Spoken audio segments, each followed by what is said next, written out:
Okay, it looks like folks have rolled on in. So welcome everybody to the second session of our Networked Feminisms speaker series. And thank you so much for joining us today. We're really excited that you're here with us. Before we begin, we have a few practical matters. At the bottom of your screen are two functions I want to bring your attention to. First, we have the Q&A option, and then we also have a closed captioning option. So first, that Q&A is where you can drop any questions that you'd like to ask our speakers for the Q&A portion at the end. Second, the closed captioning is going to be available for this series through selecting that CC button and then enabling live captioning. We also have ASL interpretation here available throughout.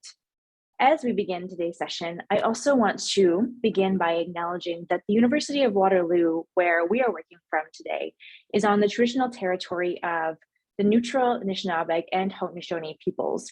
Our main campus is situated on the Haldeman Tract, and that's land that was granted to the Six Nations that includes 6 miles on each side of the Grand River.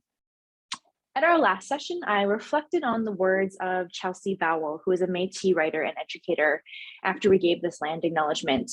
And Vowell reminds us that acknowledging territory allows us to recognize the enduring presence and actions of Indigenous communities, peoples, and lands, but that more work towards reconciliation still has to follow. One way that we try to do this is through this active rethinking of the spaces that we occupy. And in a intersectional feminist approach within our work, which is the focus of today, we think about how to actively rethink feminist research and activism, starting with the canonical texts and the histories that have been so entrenched in academic and media spaces. Marissa Duarte, who is a member of the Pescua-Yaqui tribe, outlines in her chapter of Networked Feminisms that Indigenous feminism's resistance of white colonial practices shares a project with anti-racist, anti-sexist movements, including groups that apply digital tactics towards social change. And so for us within the digital activist context and thinking about networked feminism, Duarte helps us to make sense of the ways that Indigenous means of production and information distribution are really key to Indigenous solidarity. And so these insights here from her chapter of our book are highlighting two key themes of our speaker series. The first is a commitment to not only forming, but also maintaining relationships. And the second is a commitment to instigating change, no matter how small, through agitation, through resistance, and through community building. This speaker series here today that you are here for is a result of our recently published edited collection, Networked Feminisms, that we're really, really excited about. And this book comes out of our collaborative work at the Feminist Think Tank. So as a research group, Feminist Think Tank is focused on research creation, and our primary emphasis is on facilitating practices, preservation, and public-facing dialogues on digital activisms. So as co-directors of Feminist Think Tank and co-editors of Networked Feminisms, Shannon McDonald, who you'll hear from momentarily, alongside Michelle MacArthur and Milena Radzikowska, we're really excited to be having these series of dialogues with the contributors of the book. At the end of our last session, we reflected on the ethos of the speaker series, and I want to return to that today to set the scene for us. We're aiming for the spirit of these talks to be centered around collaborative knowledge sharing and community building. To acknowledge community building, though, we also have to acknowledge that we are in a particularly difficult moment of collective exhaustion from this ongoing pandemic and the widespread injustices that we've been seeing. And so we really hope that one way that we can push back against the really competitive impulses of academia is to create these spaces of collaborative relational knowledge sharing so that we can keep celebrating and highlighting the important efforts for justice and equity that are being undertaken. I'll take a moment here as well to thank our sponsors, the Social Sciences and Humanities Research Council, the Games Institute, and the Anti-Racism, Decolonization, Equity, Diversity, and Inclusion Committee at the Games Institute. And so for a bit of context here, the Games Institute is an interdisciplinary research institute that is supporting academic endeavors in interactive media, interaction science, and immersive media. And we also want to give a little special shout out here to our co-op students, Vivaraka and Eliana, who have been really integral to the organization of these events. So today we're going to hear from 3 invited speakers who are also contributors to our book.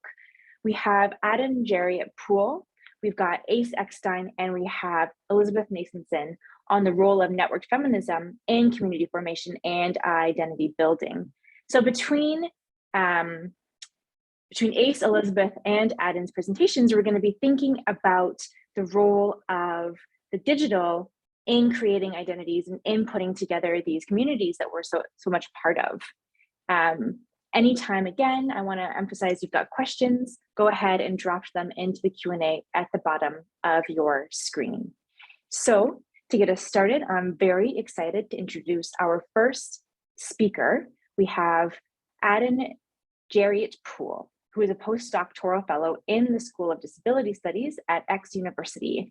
They're a white settler in Canada who lives with chronic pain, depression, and anxiety. They study disability, digital media, and popular culture. Their work has appeared in Feminist Media Studies, AB Autobiography Studies, and Game Studies. So I'll pass the floor on over.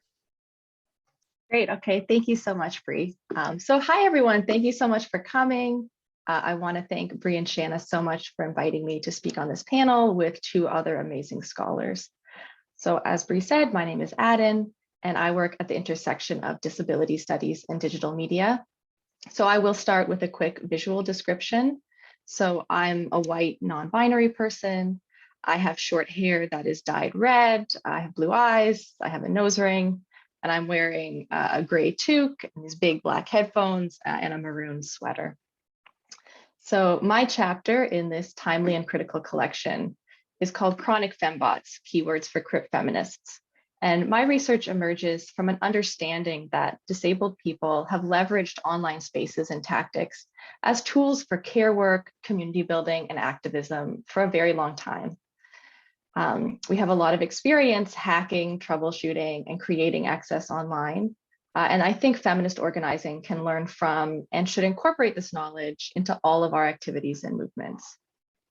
So my chapter explores disabled feminist identity in digital spaces, uncovering the tensions between inclusion and exclusion, radical community building, and forced isolation.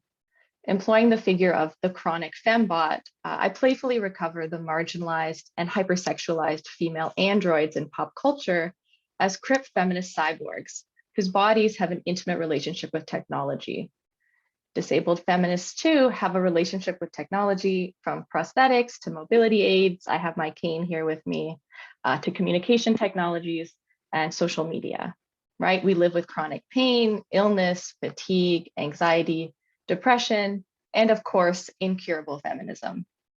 So in attending to the material realities of disability and technology, I perform what Alison Kafer terms cripping the cyborg. And the chronic fembots that I explore in this chapter include YouTuber Jessica Kellgren-Fozard, Imani Barbarin's blog Crutches and Spice, and Sophie Hagen and Jody Mitchell's podcast Secret Dinosaur Cult. I also identify myself as a chronic fembot. I'm a crip queer mad white settler and a collection of digital avatars. So I do think my piece is an important intervention in the field of feminist digital scholarship, in which disability and mental illness remain underrepresented. Many disabled people find an established community and are able to mobilize politically online. However, Elizabeth L. Seltzer, in her book Restricted Access, reminds us that interfaces are constructed for an able-bodied user position, while cultural ableism excludes and isolates many disabled women and femmes from participating in digital feminist activism. So I structure my essay around selected keywords, acknowledging the way in which keyword searches on Google and other digital platforms structure our encounters with information and bodies online. So these keywords for crip feminists intervene in the dominant narrative of able-bodiedness, inserting messy and complicated affects and bodies into the seemingly neat space of the web.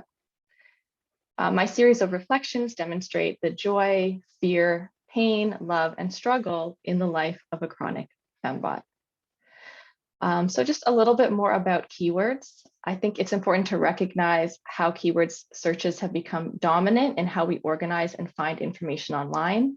and that these searches are not neutral, right? So Sophia Noble in Algorithms of Oppression discusses the way that systemic racism and sexism get reproduced online and through Google searches. So by structuring my paper around keywords, I aim to trouble algorithmic norms by centering disabled and queer experiences and identities that would never be found on the first page of a search.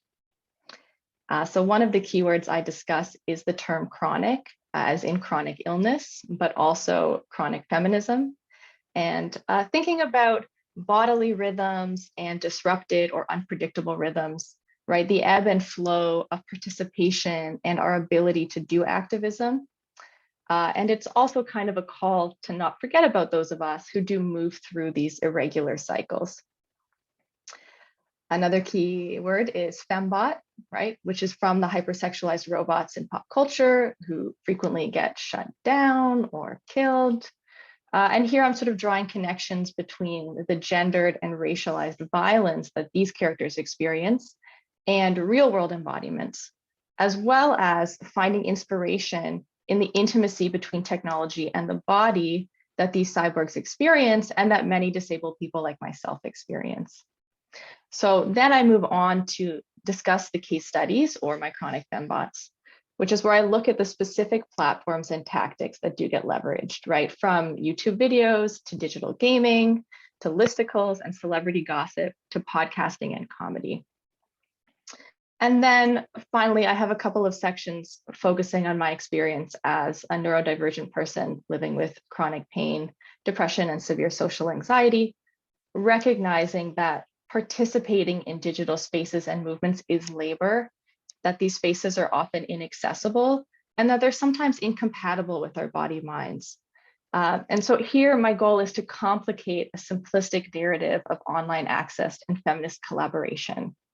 And those sections are a bit more about like broken networks or unnetworked feminism. My current research has been developing along these last thread along the limits of digital activism and community building. In the age of COVID and the rapid move to online spaces, our emphasis on fast technology and production has meant that many of these spaces are inaccessible to disabled bodies, right? Who is too anxious to be on camera? Who doesn't own a laptop or has access to high-speed Wi-Fi? Who has screen fatigue? Who has need to nap every day for 3 hours fatigue? And what if we reoriented our understanding of technology around slowness, foggy-headedness, awake at 3 a.m. insomnia, around glitches and failures, dropped phone calls, and frozen screens? So ultimately, this chapter and my research more broadly asks, what can we learn from disabled feminists about creating digital spaces and movements that not only intervene in dominant power dynamics and hierarchies, but also enact the kinds of relationships and societies we want to create? Thank you so much.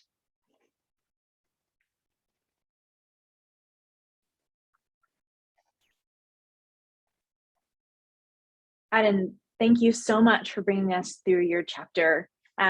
Your take on the relationships between keywords and then the ways that keywords construct our relationships to digital information is really important, especially as you point out that we're grappling with algorithmic oppression and as we strive for better feminist, more equitable futures. My students recently read your chapter and they were really taken with the keyword fembot, and they were really interested in your relationship between technology, cyborgs, and disability as they were trying to think more about digital intimacy. And they actually brainstormed a list of the ways that the fembot, this feminized, over-sexualized robot, has been called on in pop culture. And they were thinking about Ariana Grande's new music video, thinking about the Austin Powers films like you bring up in your chapter. And they really liked talking about the ways that keywords are prompting these ideas. And so one of the things that you say in your chapter is that, queer bodies imagine queer relationships to technology, to each other, to illness, and to the world. And I think that focus on queer relationality is really, really important. And our next speaker, Ace Eckstein, who I have the honor of introducing to you all, is also thinking about queer relationality, technology, and world making, specifically within the context of transmasculine YouTube channels. So Ace J. Eckstein received an MA in Rhetoric and Culture from the University of Colorado Boulder. He currently works as the teacher librarian at Peak to Peak Charter School in Lafayette, Colorado. And I will now pass the stage over to Ace. Great, thanks so much.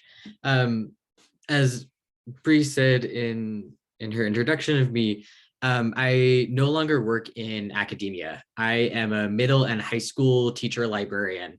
And so I get to spend all day, every day now, engaging with young people, with teenagers, and reading fiction written for them. That's very much not what this chapter is about. And so I was mentioning to folks as we were getting set up for today, that in some ways revisiting this chapter feels like a lifetime ago. And in some ways it feels very, very present in the work and the space that I continue to be in. So I want to situate a little bit before I get into the heart of the chapter about how and when and why I was writing this. So this piece was initially drafted between 2014 and 2016, when YouTube was a primary form of video-based social media. TikTok was not yet a thing. And YouTube was really the primary form of both community and education. And by education, I mean self-education within trans communities about trans identity and transition, including in my own transition. I access YouTube videos for my own education about how to inject testosterone and what that would mean for my life. And so in many ways, I was the intended audience. And I feel like that matters a lot to the way that I analyze these channels.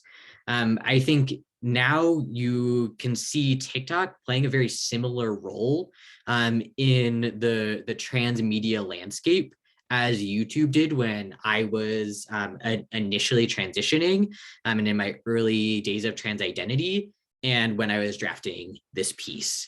And so in this chapter, I analyzed 5 transgender men's YouTube channels that were explicitly created to document their physical and medical and social transition.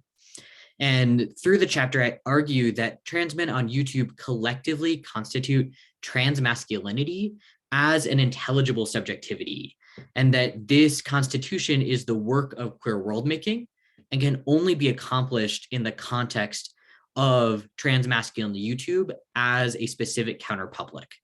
Right? And so I'm going to sort of walk us through 3 main theoretical concepts that guide my analysis. First, counterpublics, then intelligibility, and finally, world making as a way of thinking about the implications of this work. Okay. So starting with counterpublics, I'm pulling from a definition from Michael Warner of a public that comes into being through address to indefinite strangers, that is to some extent aware of its own marginalized status. So these YouTube videos circulating create a counterpublic through the audience members who the creator doesn't know attending to their channel in some way. The audience of trans men YouTube channels is not particularly controllable. Anyone can watch them. They are freely available on the internet. But there is a direct implication that these YouTubers are speaking directly to trans men, right? They address their brothers and create a situation where it is implied, even if cisgender people are also watching, that really the intended audience, the primary audience, is other trans men. And I think this is really significant for thinking about all the times that we as trans people have to read ourselves into the audience for situations that were not wholly intended for us. We have to create space for ourselves. That there's something really significant for trans men to be the intended audience and for cis audiences to be forced to read themselves into the situation that was not clearly intended for them. I think that through having this intended audience of trans masculine people, it allows these YouTubers, and there's hundreds, probably thousands of these channels. I looked at just 5, to collectively constitute what I'm calling a transmasculine subject. What I think is important about a transmasculine subject is that it allows us to understand trans men and transmasculinity through our own rhetorics and our own logics and our own experiences, not as a comparison to cisgender men. And so in the chapter, I talk about 3 versions of rhetorics that I think start to constitute this subjectivity. The first being the rhetoric of openness, which involves anecdotes and reflections that convey explicit acknowledgement of trans identity. The second would be rhetorics of stealth, which is anecdotes and reflections about a specific choice not to disclose trans identity. And then finally, rhetorics of passing, which are anecdotes about or suggestions on how to be perceived as a cisgender man. I find that when I am talking through these arguments with cisgender people, it sometimes seems like these 3 pieces are, they can't be held together. They're counterintuitive, they're contradictory. But when I speak to trans people, it makes a lot of sense. There's a deep acknowledgement there that these things can exist at the same time, acknowledging and choosing not to disclose trans identity can happen within the same body, within the same life, within the same experience. And so I think these 3 rhetorics give us insight as to why it is important that we be willing and able to view these YouTube narratives through a trans lens, rather than assuming that they are best viewed through a dominant cisgender lens. The second key concept of this chapter is intelligibility. I'm defining that through Judith Butler as a social form of recognition. Intelligibility is governed by norms. Butler says, quote, "The norm governs intelligibility, allows for certain kinds of practices and action to become recognizable as such, imposing a grid of legibility on the social and defining the parameters of what will and will not appear within the domain of the social." Intelligibility is nearly always determined on the basis of norms of dominant publics. But I argue that counterpublics give us opportunities to experience far more expansive forms of intelligibility because they can create their own norms. We see this within the counterpublic of transmasculine YouTube channels, where we see norms that sometimes are very liberating. They are radically inclusive. They create new and expanded understandings of what masculinity can mean. And that they can also, right, on the other hand, reproduce a lot of very problematic norms that we see more broadly within conceptions of masculinity. We can see this in the unmarked whiteness of YouTube videos. In order to be able to find transition channels from YouTubers of color, it is pretty much necessary to racially mark your search. So to look for Black FTM or Latino trans man, something like that. Second, we see a norm around medical transition. These channels are nearly exclusively looking at the medical process involving hormones and potentially surgery. And so that creates certain expectations about what transmasculinity means. And then finally, a distinct lack of femininity and trying to sort of box out or guard against the perception of femininity. And so we see clearly that even within this counter-public set of gender norms, trans men on YouTube do not and cannot reject all semblance of dominant normativity. Transmasculine intelligibility constituted within the transmasculine YouTube counterpublic does not and cannot escape normativity's grasp, right? It is not wholly radical. It is also not wholly oppressive. It is something beyond that binary, which leads me into the last concept of world making.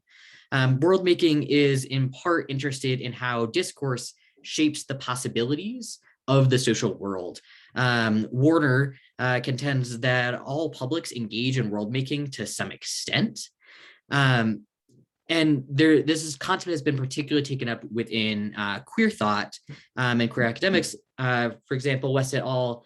Defines queer worldmaking as practices and relationships that contest the logics of compulsory heteronormativities. Right? I think that compulsory piece is key.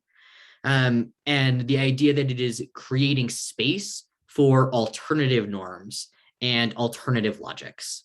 Right?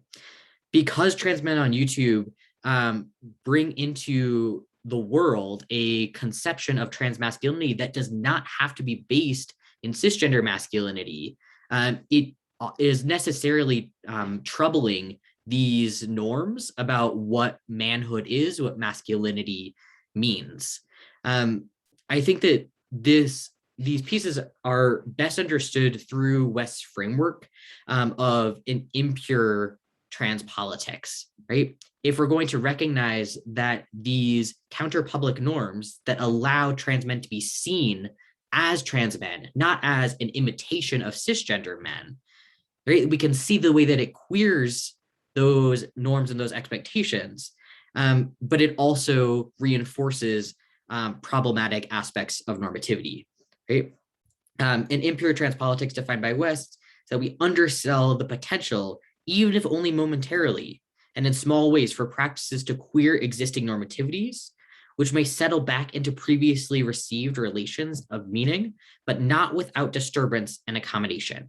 And impure trans politics returns us to the generative power of imperfectly queering norms, right? We don't need to hold trans people to some perfection standard in order to recognize the importance of the queering work that is happening in this counterpublic. Okay. So I think there are a few pieces of significance here. One is that this argument intervenes in the idea that norms are only produced by dominant publics, and therefore intelligibility can only be understood through the norms of those dominant publics. Right? And as I said at the very beginning, it feels like this piece was written a lifetime ago in a time where I was deeply entrenched in the worlds of theory and academics that I still find remarkably valuable, but is not my everyday life anymore. And so I'm especially interested in revisiting this now from where I currently am, in thinking about how this framework of norms existing outside of dominant publics can be empowering and liberating, in that it allows us to think beyond a single point of entry for recognizing and for understanding, and also be able to see when those counterpublics are still reproducing norms that are problematic, that are oppressive, and that reinscribe parts of our world that are perhaps not worth reproducing. So, thanks so much.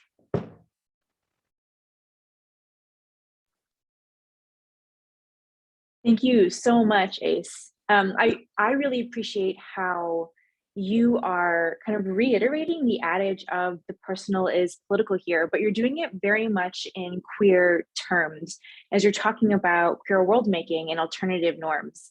And the emphasis on trans masculinity as important in and of itself, not in relationship to cis masculinity, is a really key point that you brought up for creating these alternative norms.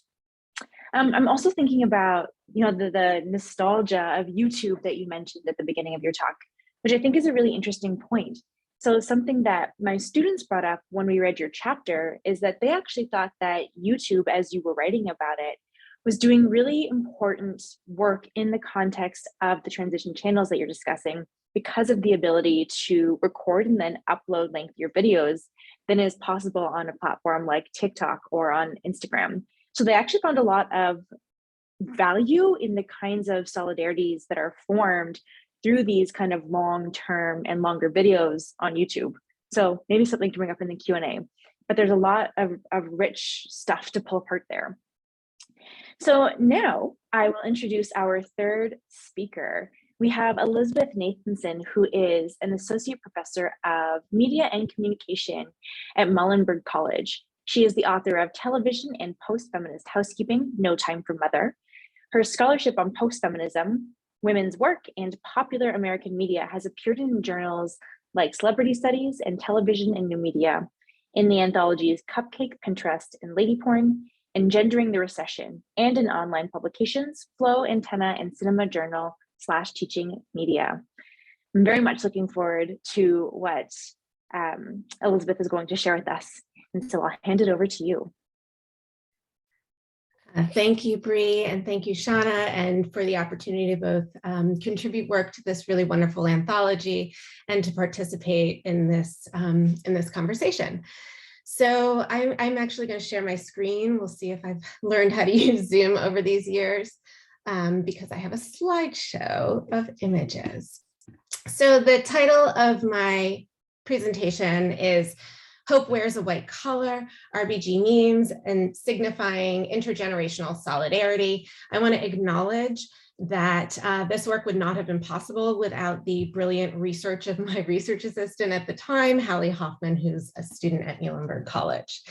So Ruth Bader Ginsburg was elected to the Supreme Court in 1993 and served until she died in the fall of 2020. At the time, no one might have predicted that she would have become what journalist Rebecca Traister declared the most popular woman on the internet. As she became a celebrated pop icon, Ginsburg's image spread from Tumblr to Instagram, Twitter to Facebook.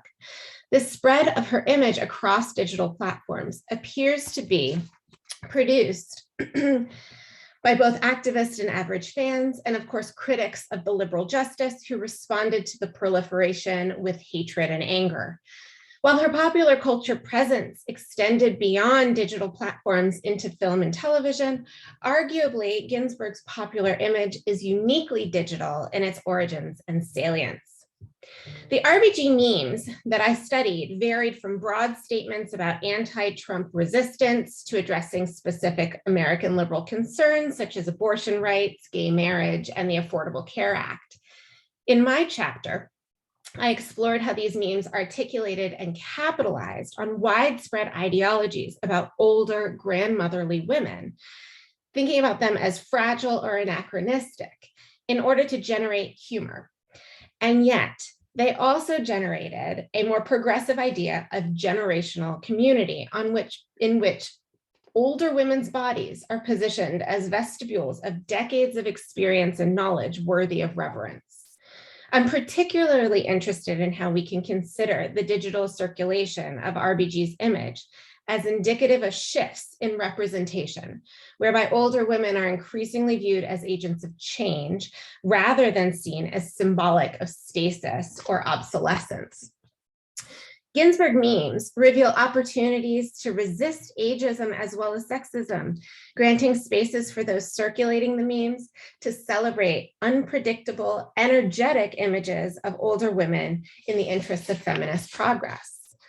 So my work is animated, frankly, by a curiosity about what representations of feminized age and how digital platforms, technologies often thought of as new and thus associated with youth, and how they can rewrite definitions of aging femininity, grounding them in corporeal strength along with wisdom, and presenting her as affecting because of, not despite, the effects of time on her body.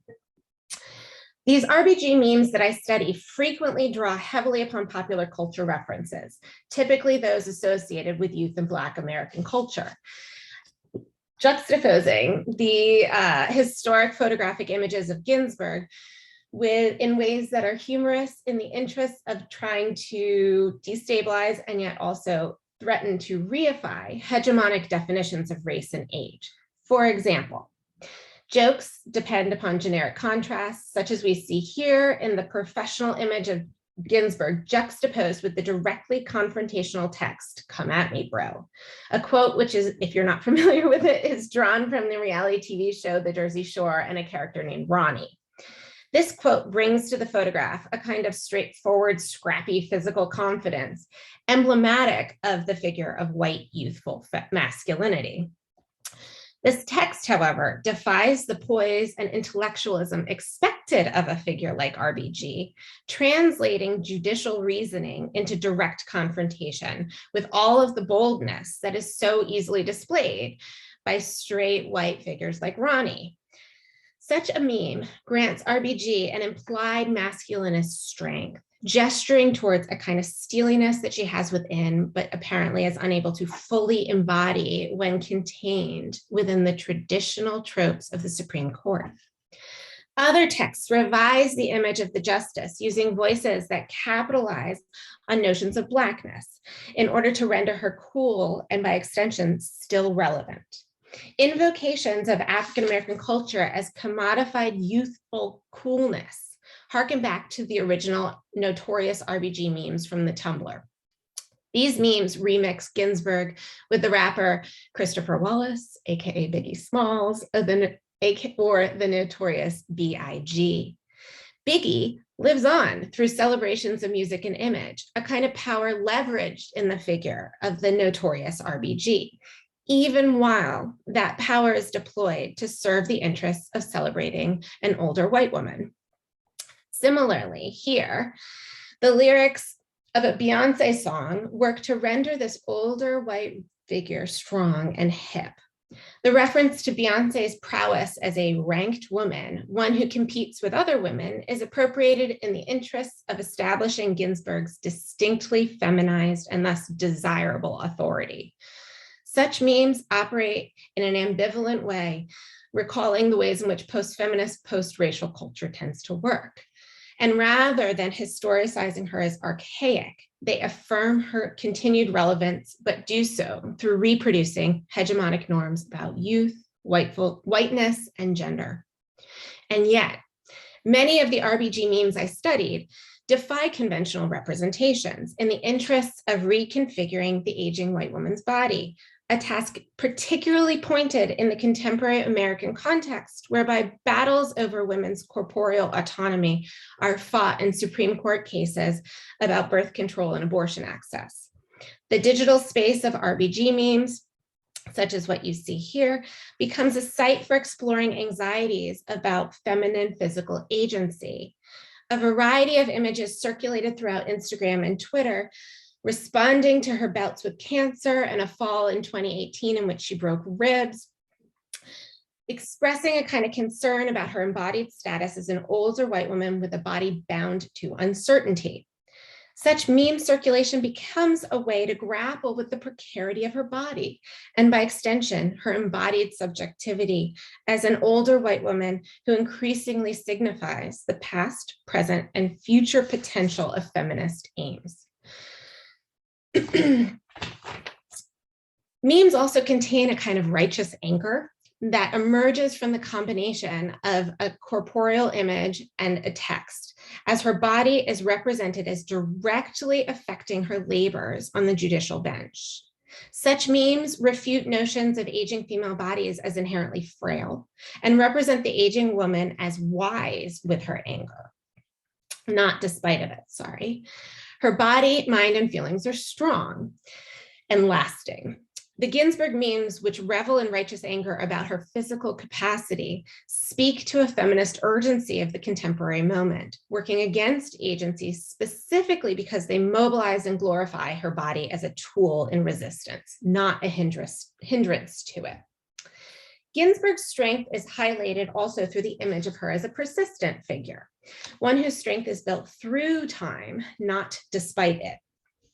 The solid security articulated by the keep planking memes epitomize the desire laden onto these texts, speaking of how they function as what Lauren Berlant in 2011 called an optimistic attachment. The attachments forged with these images speak of persistence, not obsolescence, promising to rewrite feminist politics and the ways we see older women. RGB memes depend upon a forward-looking sense of time, hailing a kind of feminist hopefulness that could be mobilized to create digital and potentially beyond community. Of course, as an optimistic attachment, this promise of community might be limited to the digital world, but it also points to future change. As they spread across a range of platforms, the RBG iconography disrupts fetishized youth of post-feminist media culture. In the process, these memes aspire to construct intergenerational solidarities, presenting the figure of the justice as part of and vital to youth cultures and forward-looking American politics. To this end, I found that some of the most powerful uses of Ginsburg's digital images were those that are effectively evocative. Ginsburg's body is invoked as expressing a mood, generating emotional connections between the justice and the experience of generations of women. Here, Ginsburg functions as an inspiration, effectively binding her effectiveness to the current and future mood of those striving to engage in feminist practice. Memes like these make clear how she embodies the feelings required to live in the contemporary neoliberal moment, whereby the ability to personally customize one's technology to suit the feelings of the user upholds a kind of consumer capitalism. And yet, the deployment of her face in the interest of pushing the user forward into the precarious present also speaks of the ways digital media can be distinctly motivating. Her gaze functions as a reminder, a sense of hopefulness of the political advances that may lay just beyond the horizon. They offer a temporal discourse about the potential, not the limits of this older woman's body, finding forward-looking hope, not discouragement, in the tough anger of her gaze. Such memes rewrite the effect of time on body, creating connections and solidarities between those circulating the image, those receiving it, and the image itself.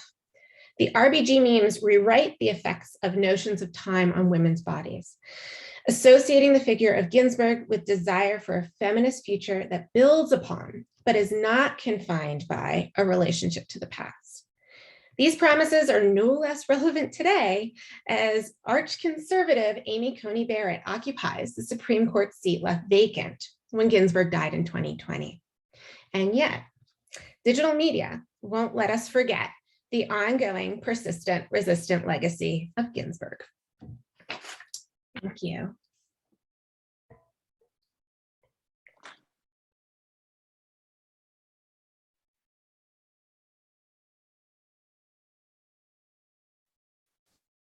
Thank you so much for your presentation, Elizabeth. I really appreciate how your work is helping us to think through the complexity of meaning making, and specifically through the iconic RBG and her imagery online. And I think what's so important here is how you've highlighted the ways that intergenerational solidarity can really emerge through these memes that are challenging these representations of older women in pop culture. And so at the same time, I also really appreciate how you've asked us to not just look away from memes because they're pop cultural artifacts, but to actually, engage with these popular representations, to think about how they're offering us these really new and dynamic interactions with political events. So thank you so much. Okay, so now we are going to transition to a moderated discussion. There's a lot for us to unpack here, especially as we think about this mediating role of technology in fostering solidarity and community. Whether that's through RBG memes that are performing these intergenerational politics, or if we're thinking about trans YouTube channels that are signifying queer world making, or if we're thinking through keywords that are imagining alternative digital futures for crypt feminisms. So to continue thinking through these processes, we're going to move to a discussion period moderated by my lovely co-host, Shannon McDonald. And here's also a brief reminder that any of the questions that you've got, you can put right into that Q&A box at the bottom of your screen. Okay, great. Thank you so much. Yeah, this has been amazing. I've been excited about this talk for a while. And I was mentioning to the panelists that I had reread all the chapters today, and just like my brain is pinging with ideas. So I'm really pleased to be able to host this part of the conversation. And I want to start by noting that our vision for the book years and years ago was to map out the recent past of digital feminist activism. And I think these chapters do it in really different but important ways. And one of the things that, I think about a lot in my own work is the ways in which we utilize the internet and our digital spaces as a form of tactics and tools for both identity and community formation. And I feel like that's what we're kind of speaking through today. And so I have some thoughts that I think we'll get to in the kind of fullness of the conversation. But I did want to start by locating us in the present moment. and just asking each of the panelists to maybe, at your level of comfort, weigh in on my first question being, how do you understand the relationship then between digital kind of culture, activism, and feminism at this current moment where we're in a very complicated and shifting terrain? And I think we probably have been for like over a decade, but it feels different somehow right now. Everything feels in flux. Everything feels precarious in different ways. And so what are we in a shifting point? The things that we thought about digital feminist activism and digital practices in 2015, do they hold? Or where are we going? So I guess in your own work, how are you understanding that relationship between those things in this moment of flux?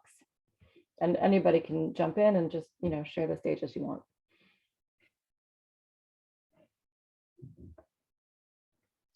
Sure, I'll jump in first if that works. Yeah, I love this question. I've been thinking about it a lot.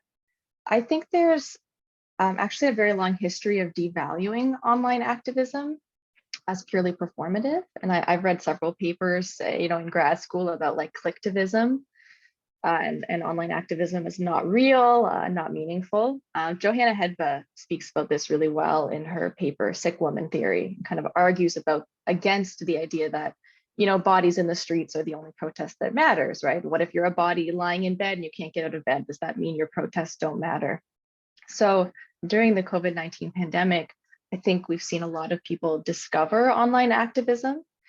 And while that's been amazing, and I think there's a lot of potential there as more of us are connecting online and looking for other ways of protesting and forming community, I am wary of the process potentially pushing out disabled people or ignoring the voices of disabled people, which is sort of part of the broader societal dismissal of matted disabled testimony and knowledge. I think we're kind of always framed as passive recipients of technology, not as like active creators and makers and sources of knowledge. So especially at the beginning of the pandemic, that was frustrating to see.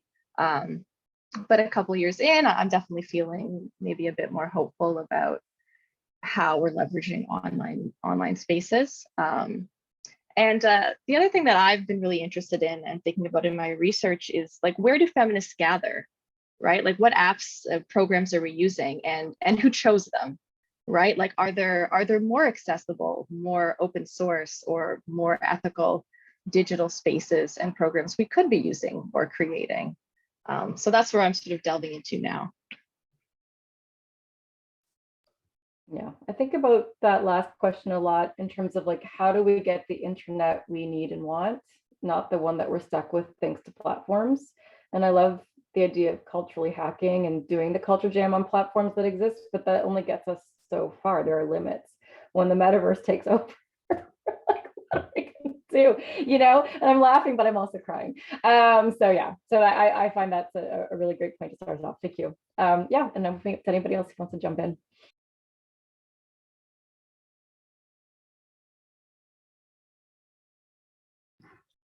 I can say perhaps something. I really appreciated how both of the panelists all grappling with the question of like the potentials and the pitfalls, right? Like we're neither one nor the other. And I think sort of acknowledging that we have all of these hopes and dreams, as you're all expressing, for what digital media can do in terms of bringing people together and helping think through identity formations and identity construction, but simultaneously acknowledging the pitfalls. What I really was interested in thinking about is that idea of slowness that you articulated. So thinking about sort of slowness and reconfiguring our rhythms and our habits that push back against the ways in which technologies are trying to construct our days. I found that really a provocative way of thinking about how community formation can happen. So thank you for that. I guess I'm also thinking no matter how much I want to resist the digital, my students won't let me. So to whatever degree, the work that's happening here seems constantly in dialogue with acknowledging the space that we're in. I really appreciate that. If I can jump in and add, I think sometimes we associate such like grand binary with the internet. And I think sometimes the internet is simultaneously everything that we think it is on one extreme and also the exact opposite.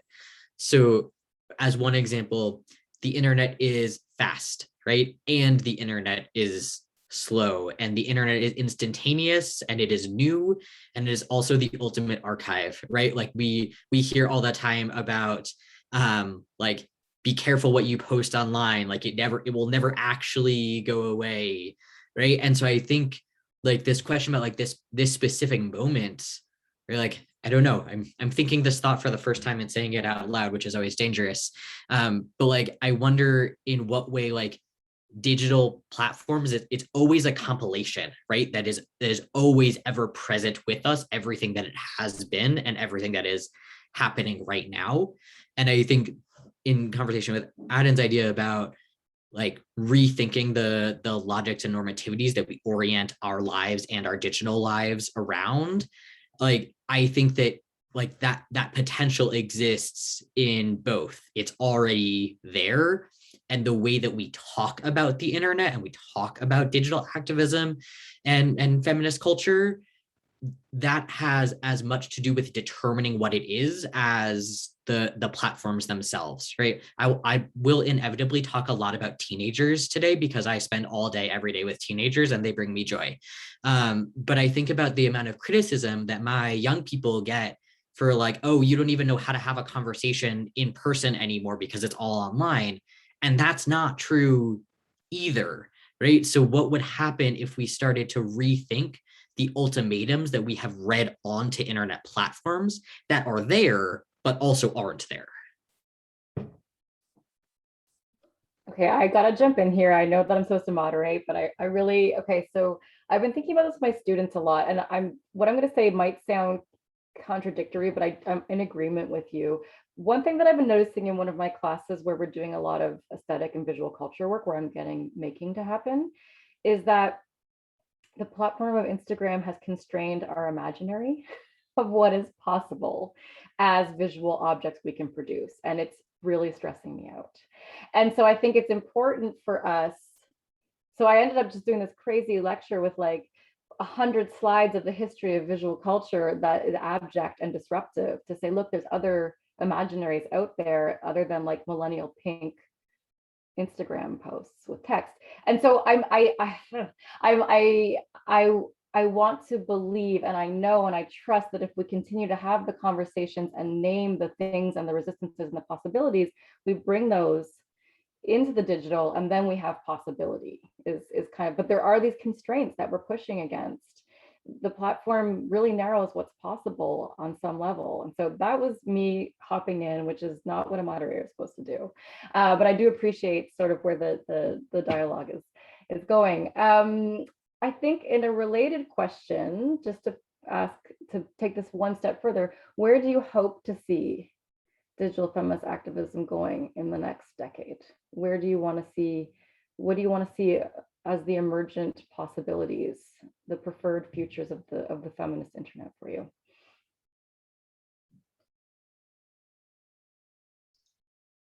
Yeah, maybe I'll start again, if that works. So similar to what we've been talking about, right? I'd like to see more of an emphasis on slowness and rest and being attentive to the needs of our body minds, and recognizing that, you know, obviously while digital media can connect us and can be used for care work in so many ways, it's also labor. It can also be disabling in many ways and harmful. Sort of what Ace was saying, and everything is the one thing and also its opposite at the same time. I'd love to see more open source tools and more open access. I'd love to see a greater emphasis on accessibility, from captions to providing Wi-Fi hotspots to rural and remote activists, to challenging what counts as participation. I'd love to see a range of tools being used, both digital and analog. I think there'll always be a role for analog. And obviously, I think the more tools we have in our toolbox, the more accessible we are, the more people we can connect with. And the more decentralized we are, the more we're not all on Meta, although I do have Facebook, WhatsApp, and Instagram. We're all owned by Meta. I think the more resilient our movements are, be like that, the many-headed hydra. And then my final dream for digital feminist activism, which is a little bit bigger, is, dismantling the global system of colonial capitalism would be great. At the moment, all the digital devices we have, right, were made unethically and we're harming other people. So essentially, that's sort of what we're all hoping for and working towards, I think. I'll join you. I'm there. Let's do it. Other thoughts on the preferred future of digital feminism?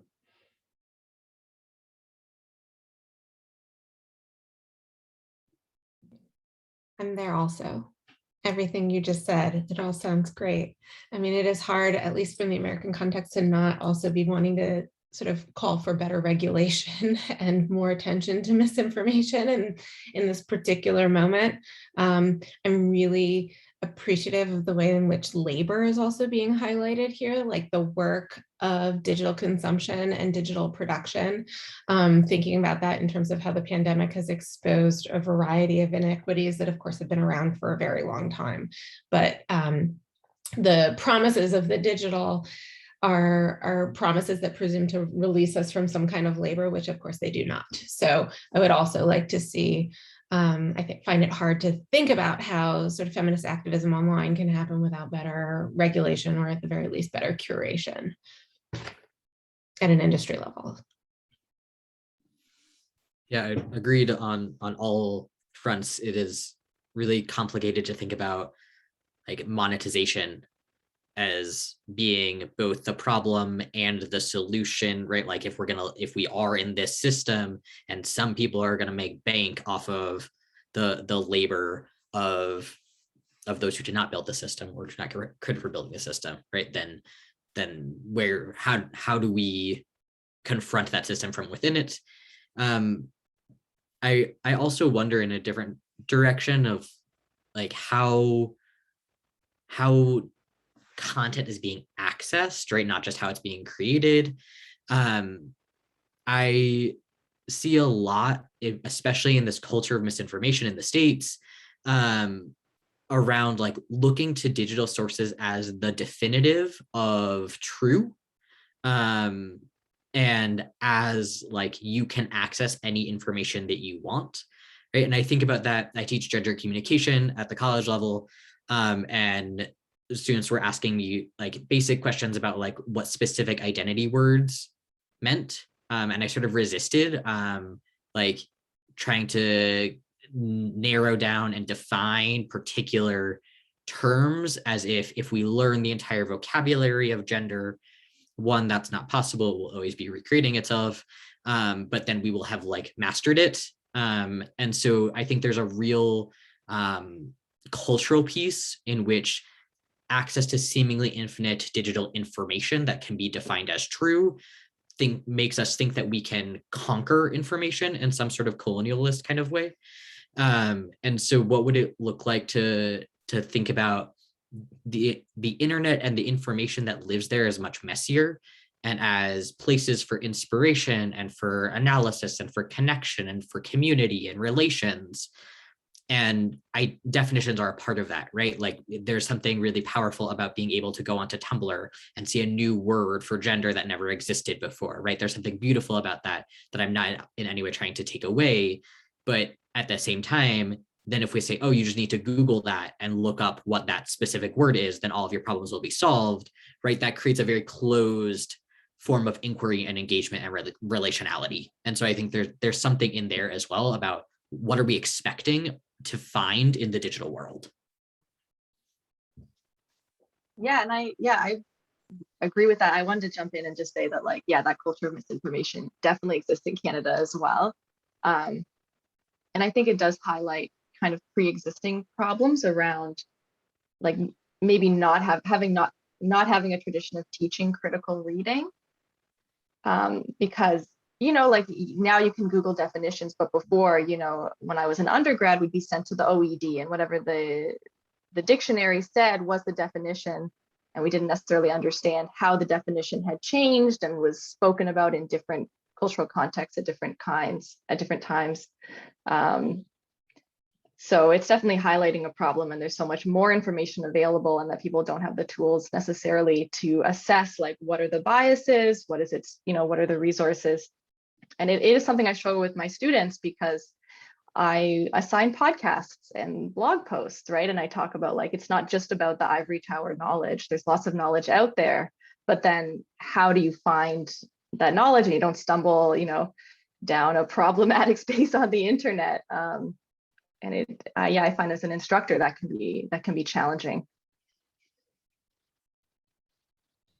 Yeah, I appreciate thinking through, again, the theme here. And this is something that Bree and I have been grappling with for a long time. When we wrote about Me Too as this pharmacon, both poison and cure, I think that's appropriate for thinking about all digital kind of media spaces. And so like, these tools are so valuable. And then on the turn of a dime, they can wreck these kind of dystopias that we have to look through. And I'm what I'm hearing from you all that's really important is this idea of the slowness as a way of community building and recognition. So if we stick to that as the best part of the internet, and it truly is, like anything from memes onwards, like this is how we create joy, which is my next question. So I'm thinking about that, and I was going to go somewhere with that, and it's completely, there was somewhere I was going, and it's gone. And we're recording this, which is like the worst. Okay, so maybe we'll go to that then, and if I can remember what I was trying to say, I will come back to it. I want to do a lightning round, a really fast lightning round, because we are all in a place of exhaustion in different ways, and it's kind of late at night at this point. And so I want to know what brings you joy or hope right now. What is your pop culture savior and soothing moment that you can share with us? Because that's part of what in the feminist think tank we were thinking about survival kits.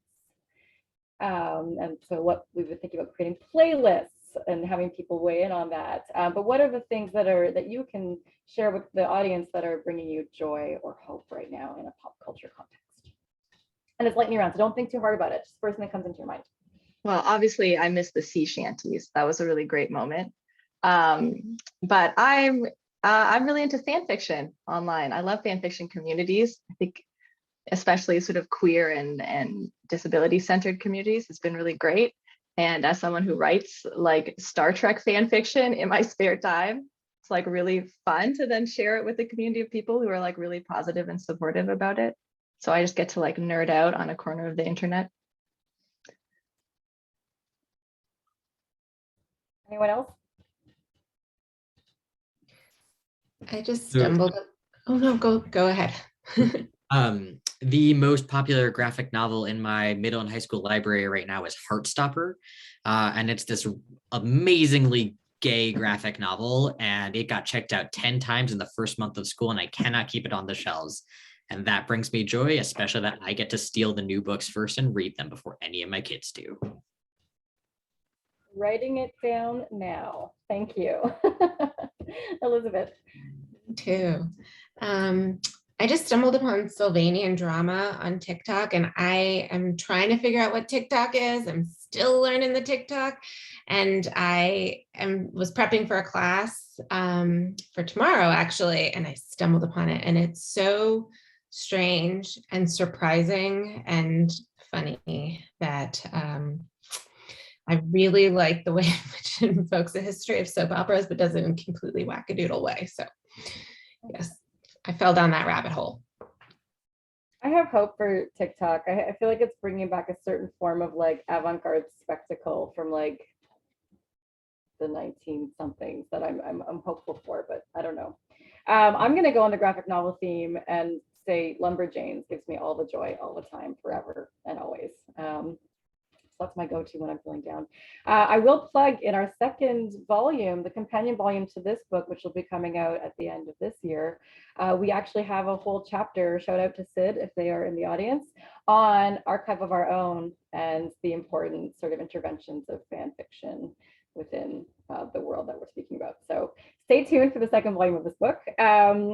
Great, thank you so much for this. I think the thing that I was wanting to come back to, it's finally come back into my mind. In the first version of this speaker series, we came to this conversation in the moderated section of, and it was coming primarily out of Dr. Tara Connolly and Dr. Melissa Brown's work on the history of Black digital feminist activism, and thinking about one of the future possibilities for us is solidarity as method.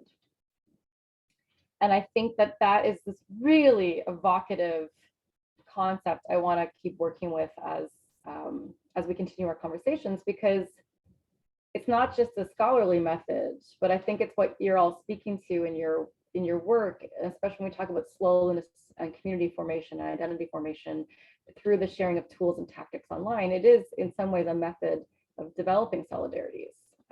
So I don't know if that brings anything to mind for you that you might want to speak to, that just kind of sparks. If not, we can move forward into the Q&A from the audience. But yeah, any thoughts on, have you ever thought about that before, either within digital spaces or within academic kind of frameworks?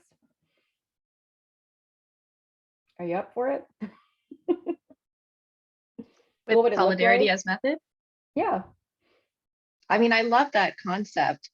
I would love to apply it. I think always when you're specific, if we're talking in an academic space and not an activist space, which are actually very different spaces, it's always difficult to enact because the academy is such a conservative, oppressive space that I think we're often struggling to enact these kinds of things and to put value on solidarity, to put value on activism, and to pitch that as value and meaningful work, in our job applications or if people have tenure files.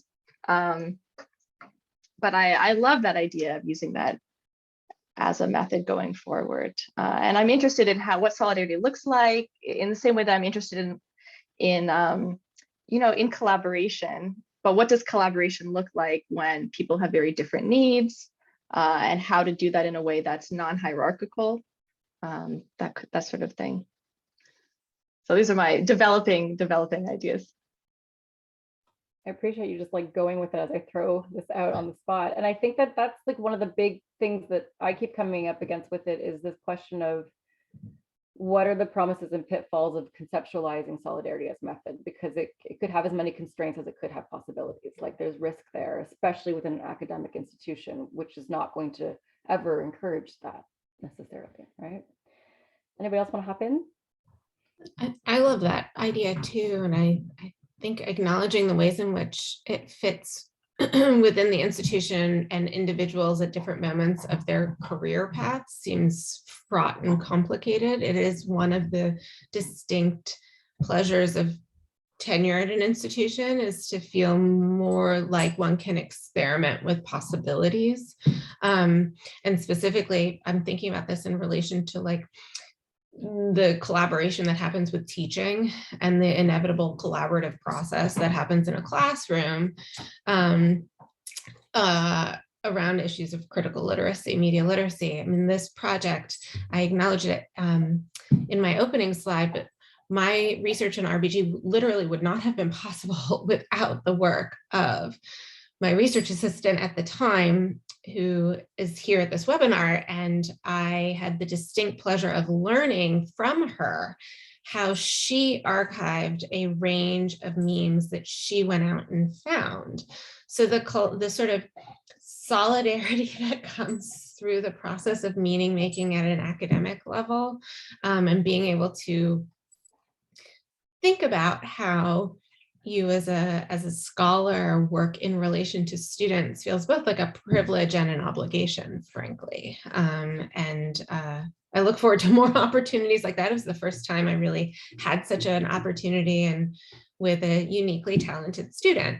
But I do think, I wonder if that could be sort of an extension of the way of thinking about solidarity as method, and maybe as a kind of care work also, as a methodological practice for those of us who are always learning from others as well. Along those lines, it's making me think about the queerness of generations and what queer generations look like, right? Like queer people vast majority of the time we are not raised by queer people. And so the idea of like linear familial generations aren't really a thing. And there is much more emphasis and sort of by necessity, like people of different generations getting defined for different reasons besides age, and what those roles might look like. And I think there's something in there about being able to recognize, like, I am not in a tenure anything kind of situation, right? I work in a public school. And so the roles in my world are differently defined than they are in higher ed academia. And yet, right, K-12 public education is also deeply hierarchical. I am thinking about in our year of distance learning in Colorado, for the first time in my life, I had an out trans colleague. And like, we were just like lifelines to each other, and we still are. And they are a teacher in the middle school, and our middle schoolers came to us and were like, we need space, like we need a space. And so we created in a virtual world a queer student union. And it's very interesting how many of my colleagues like refuse to learn that it's called a queer student union. We're called allies, we're called GSA, but like nobody will name us what we are, which is a queer student union, which is fascinating and a different subject. And there's like I really don't think there is like anything as amazing as a queer middle schooler, right? Like they can run this world in a way that I don't think many of us can. And we ran the group like kind of like a traditional support group, right? But like way more of the joy.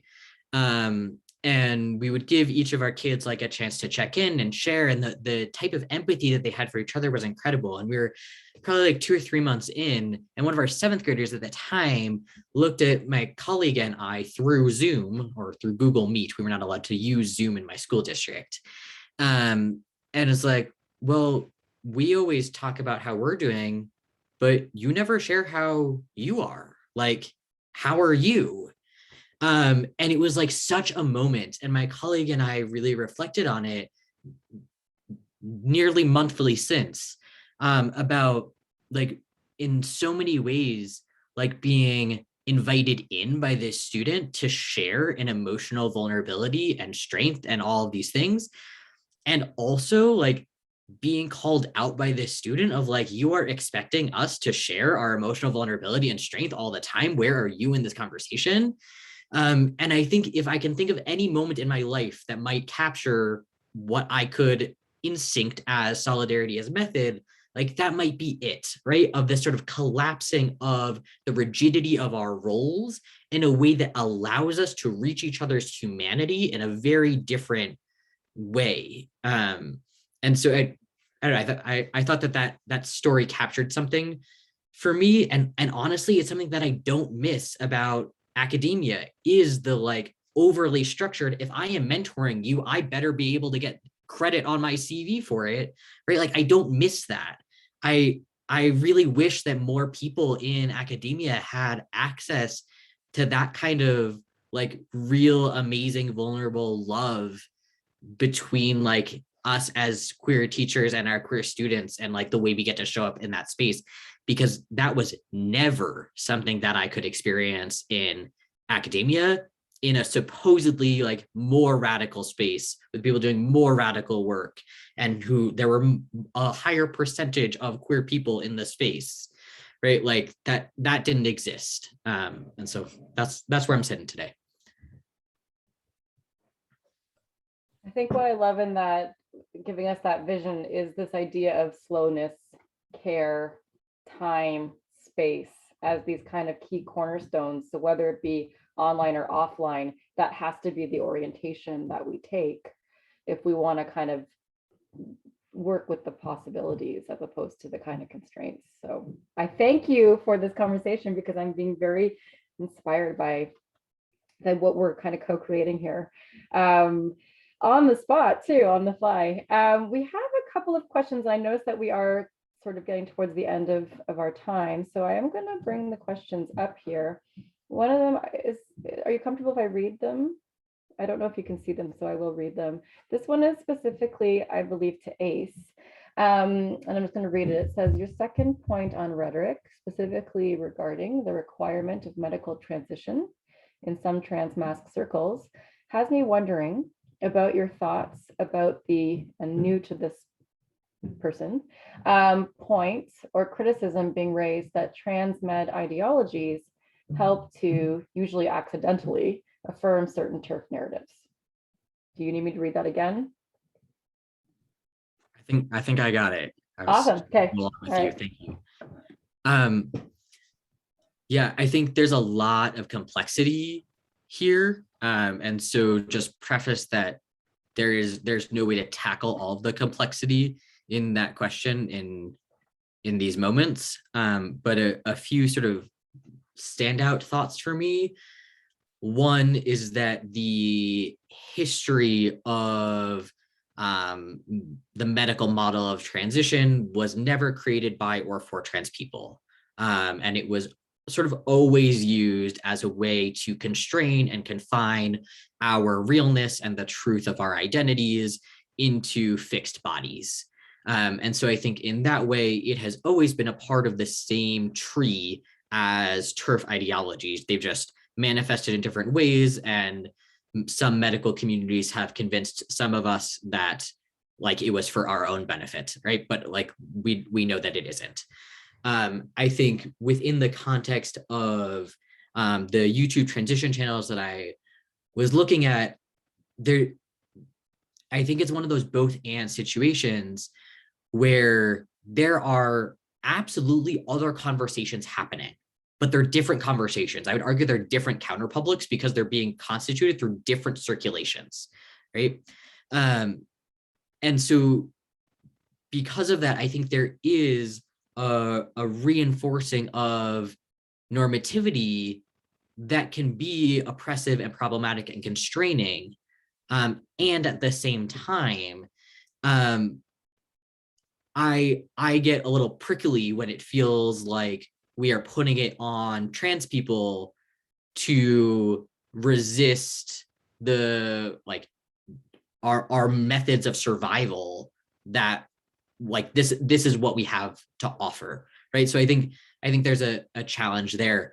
But what I really hope to bring in this chapter is that we are able to look at something like this real grounding in medical transition and see it for what it is, right? See that that is exclusive on a variety of levels, but also refuse the cisgender logics that underpin it and recognize that there is a way of looking at the care and the solidarity, right? To tie back to our most recent conversation of transition channels that create a very different meaning around medicalized transition, right? To watch someone explain how to self-inject testosterone because nobody else will, right? Like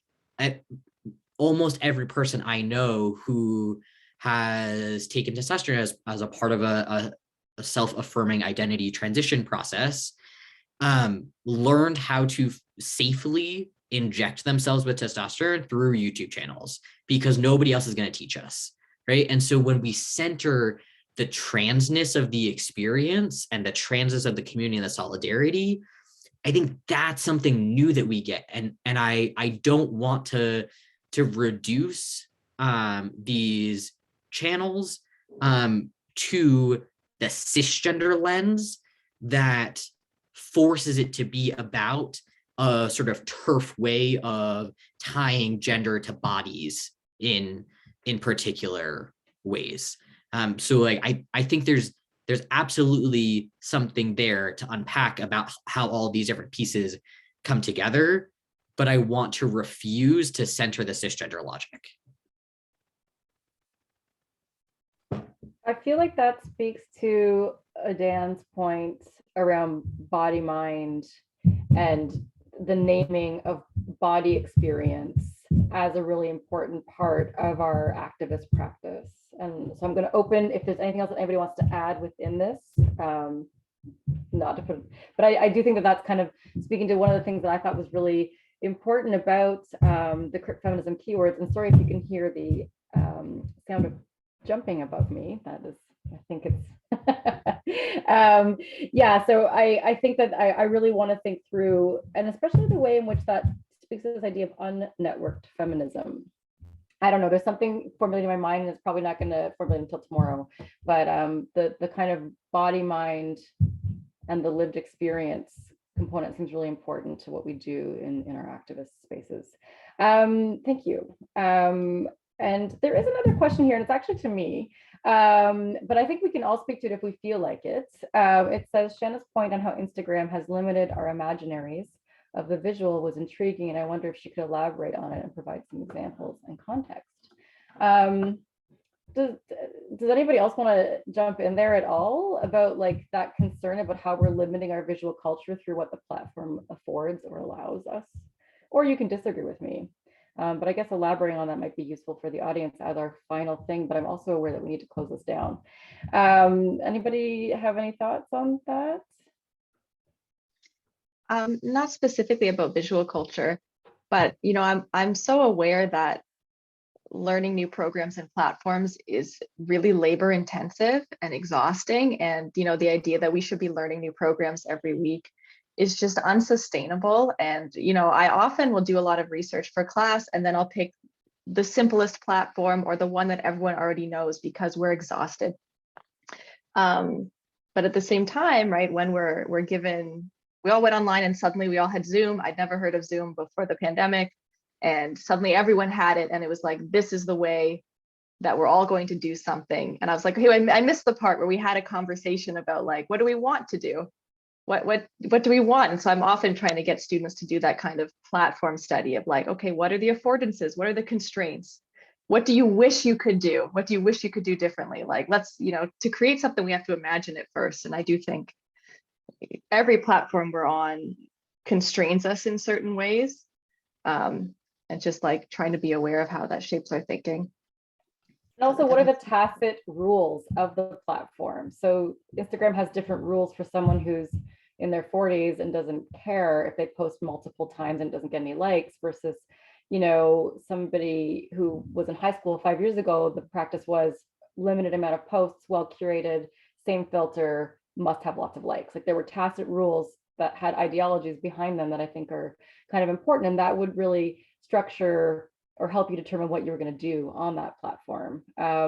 If the person who asked the question is in my class or is somehow related to my orbit, please follow up with me and I will expand on that, or DM me on Instagram at aesthetic resistance, and I will answer that a little more fully. I want to pass it over to Bree to close us out, and I sincerely thank you for this conversation. I've had an absolute pleasure talking to you all together. Okay, so I have just been smiling ear to ear during this conversation, and I am so happy that we've been able to have this discussion. I am so grateful for all the experiences that you've shared here. Thank you so much for being here with us. I honestly feel like my heart is bursting from being able to connect with people again. I feel like it's been a while. So I want to thank our speakers again for their insights about this relationship between feminism and the digital. And I also want to thank you for sharing your ideas about community building and how we can start to think about navigating these digital spaces that were not intended to be built for equitable community. So I would love in the future to follow up more about, you know, platform affordances. I think that these are some really important spaces for us to be getting into.